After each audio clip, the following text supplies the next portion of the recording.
Assalamualaikum warahmatullahi wabarakatuh. Kita bertemu kembali di perkuliahan data mining. Pada pertemuan ke-6 ini kita akan membahas tentang algoritma Canary Snake-Burr atau yang sering disebut dengan KNN. Di mana algoritma Canary Snake-Burr ini termasuk ke dalam klasifikasi untuk pemrosesan data mining. Jadi, klasifikasi adalah algoritma yang menggunakan data dengan target atau kelas atau label berupa nilai kategorikal atau nominal. Seperti yang telah dijelaskan sebelumnya, bahwa klasifikasi merupakan bagian dari supervised learning, di mana target atau kelas atau labelnya telah ditentukan. Kemudian contohnya, apabila target atau kelas atau label adalah pendapatan, maka bisa digunakan nilai nominal atau kategorikal seperti pendapatan besar, menengah, dan kecil. Contoh lain adalah rekomendasi kontak lens, apakah menggunakan jenis soft, hard, atau non. Algoritma klasifikasi yang biasa digunakan adalah naive Bayes, Canary-Snake-Burr, C45, ID3, chart, linear discriminant analysis, dan lainnya. Untuk konsep nearest neighbor-nya merupakan pendekatan untuk mencari kasus lama, yaitu berdasarkan pada pencocokan bobot dari sejumlah fitur yang ada. Misal untuk mencari solusi terhadap pasien baru dengan menggunakan solusi dari pasien terdahulu. Dengan menghitung kedekatan kasus pasien baru dengan semua kasus pasien lama. Kasus pasien lama dengan kedekatan terbesarlah yang akan diambil solusinya untuk digunakan pada kasus pasien baru. Ini merupakan ilustrasi kedekatan kasus, jadi kita akan melihat misalkan untuk memprediksi kasus yang baru, kita akan mencari berdasarkan anggota tetangga. Misalkan ada yang A dan ada yang B. Kemudian kita hitung jaraknya. Jarak untuk yang baru terhadap A diinisialkan dengan D1. Diinisialisasikan dengan D1. Kemudian jarak terhadap tetangga lainnya yaitu jarak baru terhadap B diinisialisasikan dengan D2. Kemudian kita bandingkan jaraknya antara D1 dan D2. Lebih dekat yang mana? Maka yang lebih dekat misalkan D2, maka kita akan memprediksi data baru ini berdasarkan data B. Kemudian KNN diberikan titik query, akan ditemukan sejumlah K-objek atau titik training yang paling dekat dengan titik query. Klasifikasi menggunakan plotting terbanyak di antara klasifikasi dari K-objek. Algoritma Canary-Snake-Burr atau KNN menggunakan klasifikasi ketetanggaan sebagai nilai prediksi dari query instance yang baru. Nah, ini untuk ilustrasinya. Jika K sama dengan 3, maka lingkaran hijau akan masuk dalam kategori segitiga merah. Nah, untuk lingkaran yang garisnya tidak putus ini untuk K3, di mana lingkaran hijau akan masuk ke dalam kategori segitiga merah. Ini dikarenakan jumlah segitiga merah itu lebih dominan dengan jumlah kehadirannya ada 2. Kemudian untuk segi 4 birunya jumlah kehadirannya sebanyak 1. Jadi lebih dominan segitiga merah dibandingkan dengan segi 4 biru. Nah, kemudian jika kita memilihkannya sebanyak 5, maka lingkaran hijau ini akan masuk ke dalam kategori segi 4 biru, di mana segi 4 birunya itu lebih dominan atau nilai kemunculannya lebih tinggi dibandingkan dengan segitiga merah, di mana segi 4-nya ini muncul sebanyak 3 kali, sedangkan untuk segitiga merahnya muncul sebanyak 2 kali. Kemudian untuk mengukur jarak, nilai kedekatan kita bisa menggunakan nilai Euclidean, di mana rumusnya jarak antara A dengan B sama dengan akar dari sigma penjumlahan selisih jarak antara keduanya, kemudian dikuadratkan, kemudian dijumlahkan sesuai dengan atribut yang dimiliki, di mana jarak AB adalah jarak skalar dari dua buah vektor data A dan B yang berupa metrik berukuran D dimensi. Ini merupakan metode-metode yang digunakan untuk pengukuran jarak. Ada jarak Euclidean, ada jarak Manhattan atau City Block, ada jarak Minkowski, ada jarak Mahalanobis. Ini merupakan 4 contoh yang dapat digunakan untuk menghitung jarak atau mengukur nilai jarak antar tetangganya. Metode yang paling sering digunakan adalah jarak Euclidean.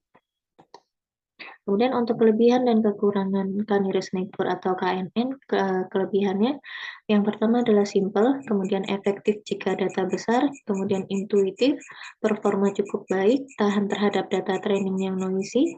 Kemudian untuk kekurangannya, waktu komputasi tinggi jika data latih besar disebabkan oleh semua data diukur jaraknya untuk setiap data uji. Kemudian sangat sensitif dengan ciri atau data yang redundan atau tidak relevan. Tidak diketahui perhitungan jarak apa yang paling sesuai untuk dataset tertentu.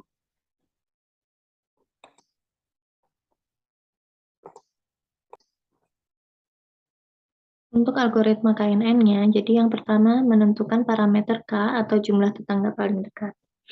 Misalkan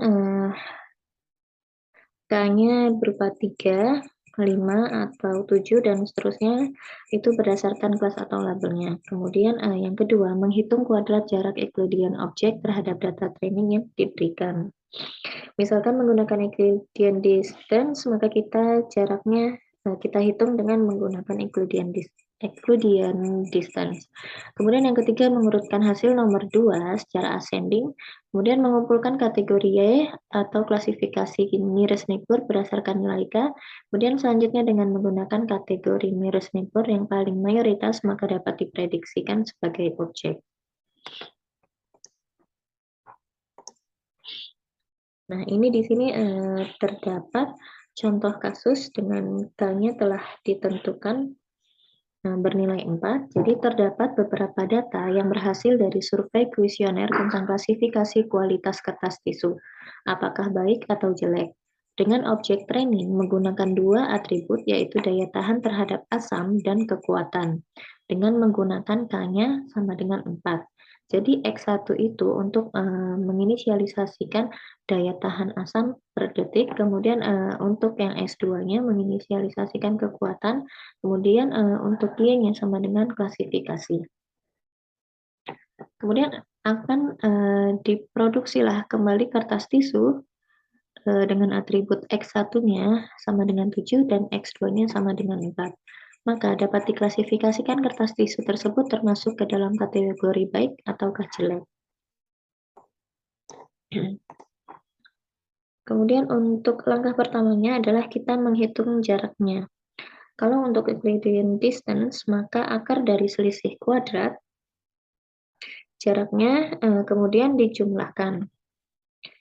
Contohnya yang ditanyakan jika X1, X1-nya daya tahan asamnya sebesar 7, kemudian X2-nya kekuatannya itu sebesar 4, masuk ke kategori baik atau jelek. Nah, jadi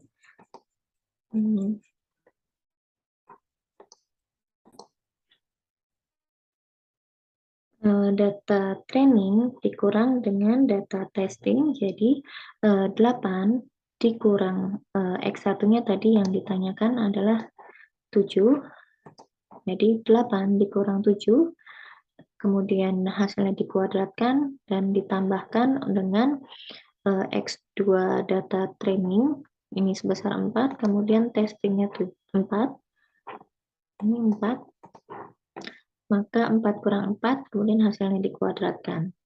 Maka diperolehlah angka akar 1 sama dengan 1. Kemudian selanjutnya untuk X1 data trainingnya 4, kemudian untuk data testingnya 7, kemudian hasilnya dikuadratkan, kemudian X2 training dikurang dengan X2 testing. Nah, maka akan diperolehlah hasil akar 10, maka diperoleh hasil 3,16. Kemudian selanjutnya ada training 4 dikurang 4 dikurang 7, kemudian hasilnya dikuadratkan. Ini kemudian trainingnya 6 dikurang testingnya 4, kemudian hasilnya dikuadratkan, maka diperolehlah nilai 3,61. Kemudian data trainingnya 7 dikurang 7, kemudian dikuadratkan, terus ditambah dengan 6, trainingnya 6, kemudian dikurang testingnya 4. Maka diperolehlah hasil, tadi kita sampai mana? Sampai sini ya, 3,61, kemudian data trainingnya 7, kemudian testingnya 7, dikuadratkan, kemudian ditambah trainingnya 7, dikurang testingnya 4, kemudian hasilnya dikuadratkan dan dijumlahkan, maka diperolehlah hasil 3, dan seterusnya hingga habis. Nah, untuk penyelesaian kasusnya, jadi setelah kita melakukan perhitungan jarak Euclidean-nya, maka kita lakukan perankingan terhadap hasil nilai perhitungan jarak Euclidean-nya. Jadi setelah di-ranking, maka jarak yang terkecil adalah dimulai dari record pertama, kemudian record ke-6, kemudian record ke-5, record ke-4, record kedua, dan record ketiga. Kemudian apakah termasuk nearest neighbor?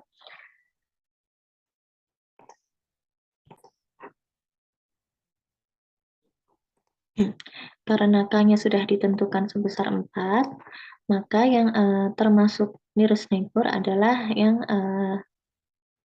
sampai urutan yang keempat. Jadi ini 1 termasuk K nearest, nah nearest neighbor, kemudian ini karena 5, kita hanya butuh 4, jadi ini tidak, ini 6 berarti tidak, kemudian 4 berarti iya, ini 3 berarti iya, kemudian 2 berarti iya. Nah ini kategorinya, untuk yang ini kita dapat dari sini. Ini yang pertama karena termasuk kategori nearest neighbor, maka kita ambil ini baik. Nah, ini karena tidak termasuk nearest neighbor, maka kita tidak berikan kategorinya. Kemudian selanjutnya, ini karena termasuk 3 ini karena termasuk nearest neighbor, maka kita berikan kategori nearest neighbor-nya. Jadi baik, jelek, baik. Nah, baik, jelek, baik. Nah, ada 4 data yang paling dekat, yaitu 84, 65, dan 77. Ya, 1, 2, 3. Nah, kemudian hitung jumlah kelas untuk keempat data tersebut, sehingga diperolehlah baik sejumlah 3 dan jelek sejumlah 1. Dengan voting, maka diperolehlah bahwa tisu dengan daya tahan 7 dan kekuatan 4 hasilnya termasuk kategori baik. Untuk selanjutnya kita akan masuk ke dalam sesi praktikum. Untuk praktikumnya kita akan menggunakan Google Colab, kemudian lembar kerjanya ini telah disediakan, dan lembar kerja yang dimana di dalamnya sudah terdapat algoritma KNN, kemudian dataset yang digunakan adalah dataset social network X.csv. Sampai bertemu kembali di sesi praktikum.